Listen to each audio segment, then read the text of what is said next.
regular viewers of my channel probably weren't expecting this.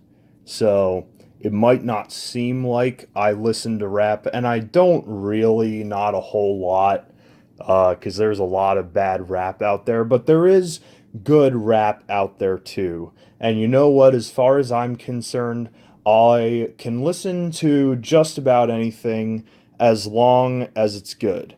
There's good music in every genre, and Eminem is no exception. Now, personally, I think Eminem is one of the best mainstream rappers ever, and in his prime, no one could touch him. So, with that, I'll be ranking at least the majority of his studio albums. I'm not going to rank the last few because honestly, I haven't really listened to them and I'm not familiar enough with the material to really give it a good ranking on the tier list. So that's why I added a haven't listened tier. So, starting with Infinite, which I guess sold so few copies that a lot of Eminem fans don't even know this album exists. Um, I like this album. It doesn't sound like anything else like the rest of Eminem's discography because when you think Eminem, you think uh, angry, uh, graphic music with lots of swearing, but uh, on this album, this was before he developed the Slim Shady persona, and you hear a totally different side of Eminem here. He's optimistic and hopeful and mostly clean, and the instrumentals sound nothing like the instrumental tracks throughout the rest of his career. The instrumentals are very laid back, very chill. When I listen to this album, I think of like it's late at night on a city street or a suburban street and like a cool summer night or something like that, and just this album evokes very specific imagery for me, and it might just be looking on this album in retrospect, but listening to this album makes me kind of sad in a way because I listened to it and Eminem's rapping about how he's gonna get out of this dump, but it's not with the uh, warning tone he has on Lose Yourself, uh, where he's like doubtful about his abilities, which ironically he made after he made it big. Uh, he's very hopeful on this album, and it makes me wonder what Eminem would have done or what his career would have been like if he wasn't discovered by Dr. Dre and if uh, rapping didn't work out for him. And uh, it it just like really makes me think a lot about what things would have been like this album. But even putting that aside, just listening to the album in a vacuum, it's still a good album because it showcases Eminem's lyrical ability. And even this early in his career, you can tell this guy is a serious lyrical wordsmith. Like on open mic, he says, "You bitches get a hysterectomy disrespecting me." Like, come on, man, that's some top tier wordsmithing right there. Um, a lot of the tracks on this album are pretty good. There's no like really amazing songs on it, but there's good listenable songs. There's a couple weaker ones, but honestly, there's only like two or three I find myself skipping when I listen to this album. Um, a lot of people don't really seem to like it, at least from what I've seen, but you know what? I'm gonna put it in B tier. I think Infinite is a pretty good album, and I don't mind listening to it from time to time. Next, we have his breakthrough sophomore album, the Slim Shady LP. Um, and I'm going to put this album in the S tier, not necessarily because I think it's an S tier album. I don't think objectively it's like a 5 out of 5 album where every song is a banger. Like there are some like kind of skippable songs, or at least some are stronger and weaker than others. But I rank this album this high on this tier list because I feel like this is like the purest of Eminem's albums, because this album was not a reactionary album. And what I mean by that is Eminem's basically made a career of just all his music being reactionary to critics and audiences and people who don't like him, and just like his thoughts on being a famous rapper. And this album is from was written before he became that famous rapper, so all the songs are about just being a low life, nobody gives a fuck kind of guy, and like he's white trash from a trailer park in Michigan, and like he doesn't give a fuck. And like that's basically the general gist of the album, which may not sound particularly profound, but you know what? It's like the purest Eminem album, I think, because of that. And everything else he makes after this is just a reaction to the critics and the news and the other media talking about him and stuff other celebrities said about him, which, and don't get me wrong, he's made some great music over the years on those topics, but there's a certain charm to the Slim Shady LP that you just don't really get on the other albums. And not to mention, because it was the first album produced by Dr. Dre, it sounds great. Like the production is awesome. Unlike Infinite, which was made on very limited resources, like just whatever resources Eminem had available at the time was used to scrape together an album, and that was Infinite. Next, moving on to the Marshall Mathers LP. This might be Eminem's objectively best album. There's a lot of great tracks on it, like Stan, awesome song, The Way I Am, and The Real Slim Shady, awesome songs. Criminal, I think, is a criminally underrated song. Um, there's some weird ones like Kim, which Kim is like the ultimate emotionally driven revenge fantasy. Like you have to be in a very specific mood to listen to it. It's not necessarily like a fun song to listen to because you're basically just listening to Slim Shady murder his girlfriend. And honestly, this track feels a little out of place on this album. I feel like it belongs on the Slim Shady LP, not the Marshall Mathers LP. Like, it's basically a prelude to 97 Bonnie and Clyde, where he sings Just the Two of Us, but it's about him and Haley burying her mom. But the Marshall Mathers LP, I don't think it's a perfect album. Some of the tracks I skip over when I listen to it, but it's still a great album, and I'm gonna put it in the A tier. Next, we have The Eminem Show, and it's kind of the Marshall Mathers LP light. It's good, but in my opinion, not as good as the Marshall Mathers LP.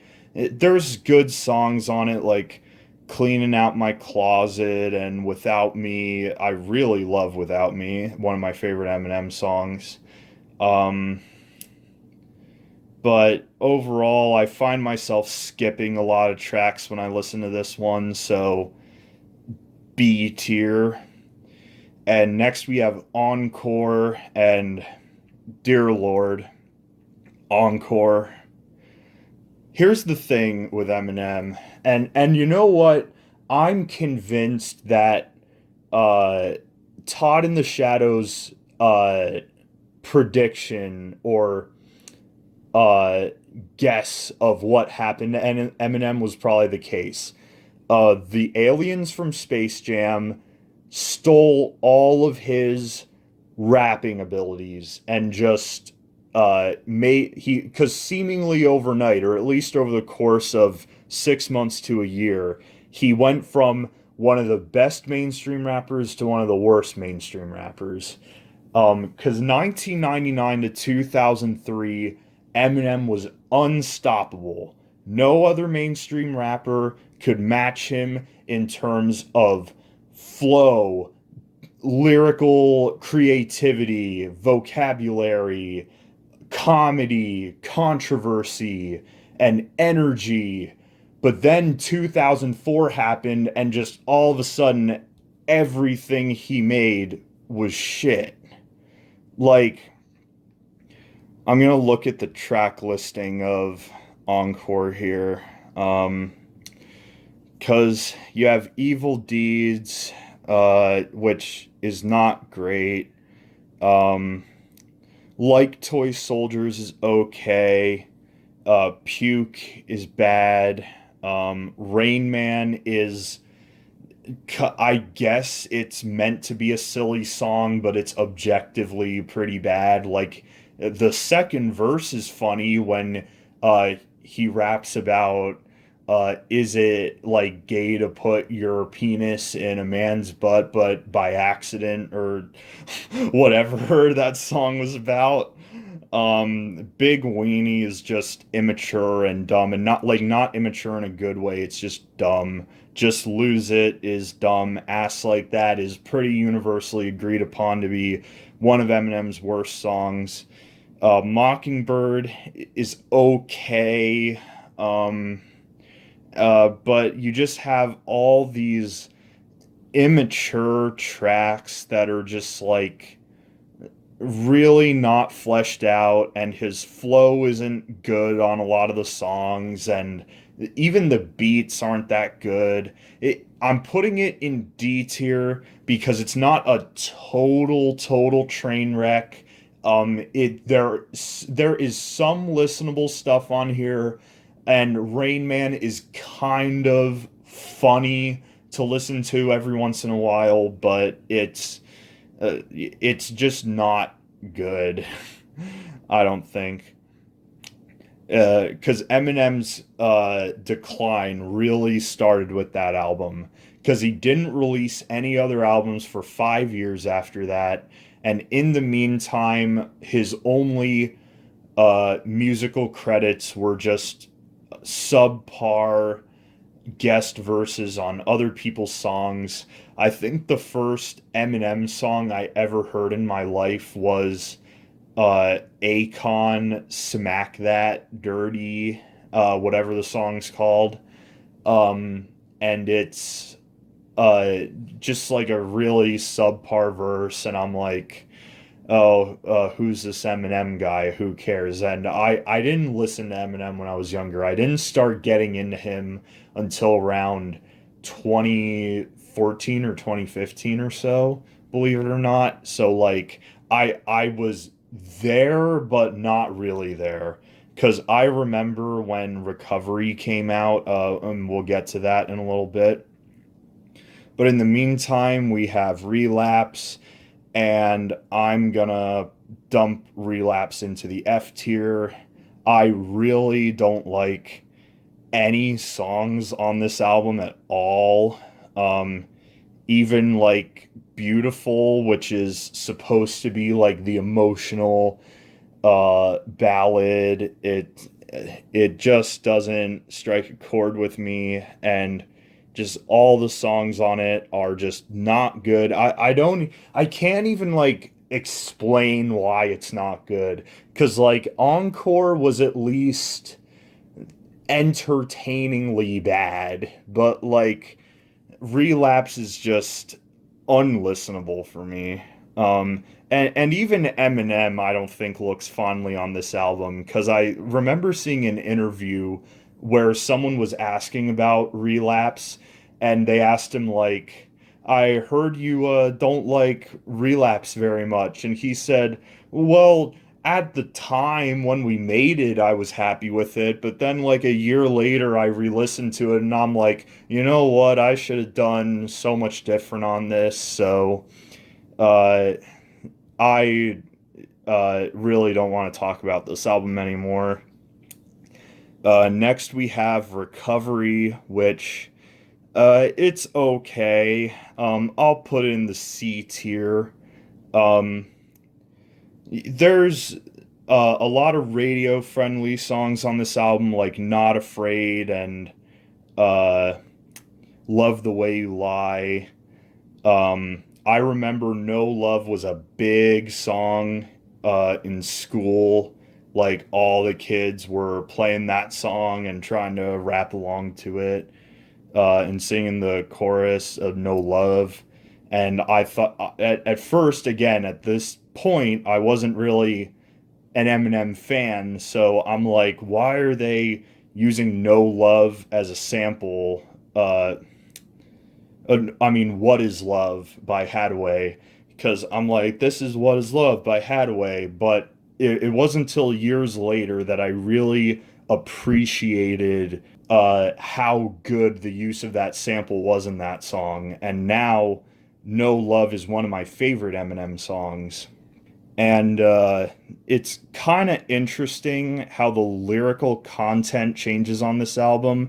Like, Not Afraid. Like, I'm not afraid to take a stand. Everybody come take my hand. We'll walk this road together through the storm, whatever weather, cold or warm. Like 6 or 7 years ago, Eminem would have never rapped about anything like that. He would have just told all you motherfuckers to go fuck yourselves.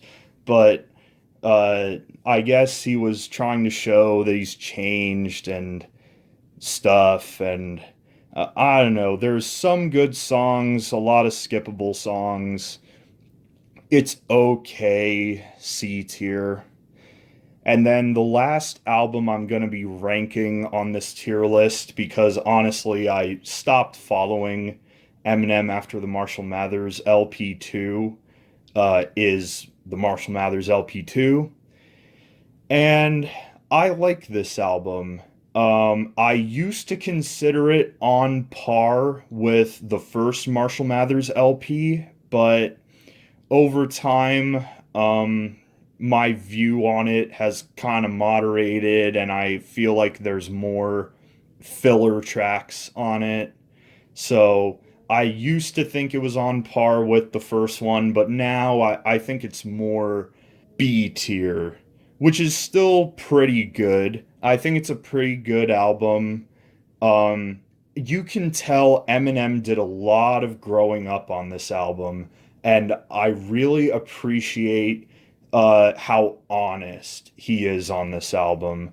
Like Headlights, that song, like it's hard not to listen to that song and not tear up. Like it's really emotional, and he really just puts himself out there and is super honest on that track, and it's really heartbreaking.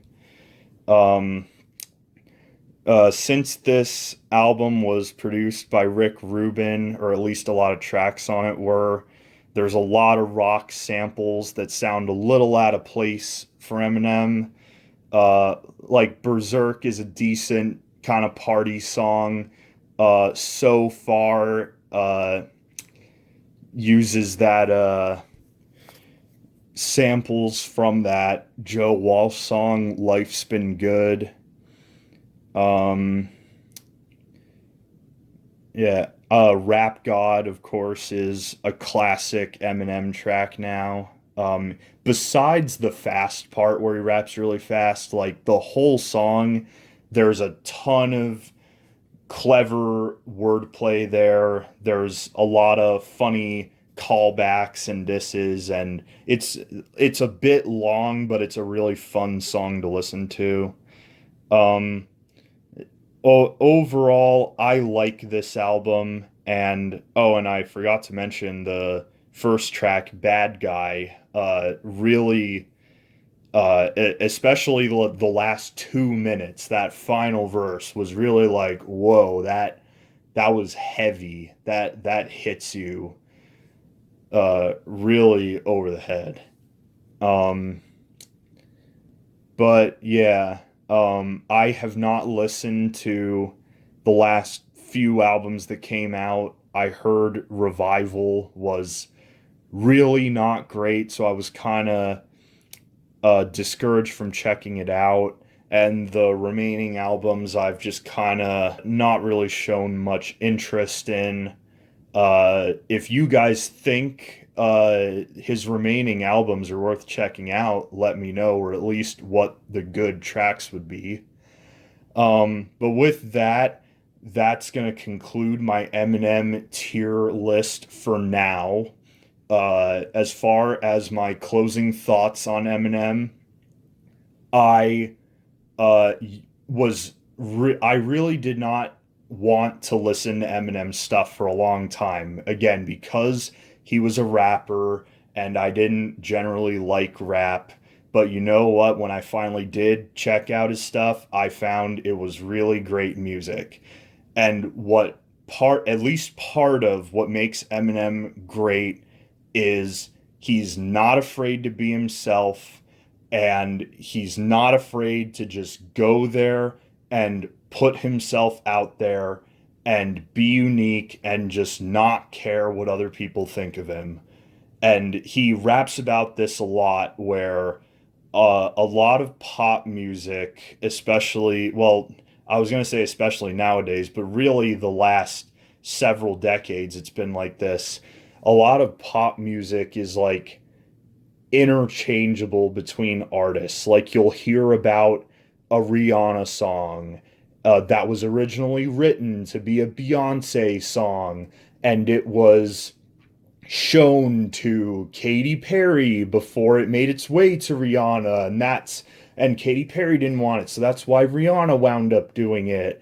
And like basically their music is just interchangeable. Like uh Beyonce and Rihanna and people like that, like what personality do they have? Like what sets them apart from the competition?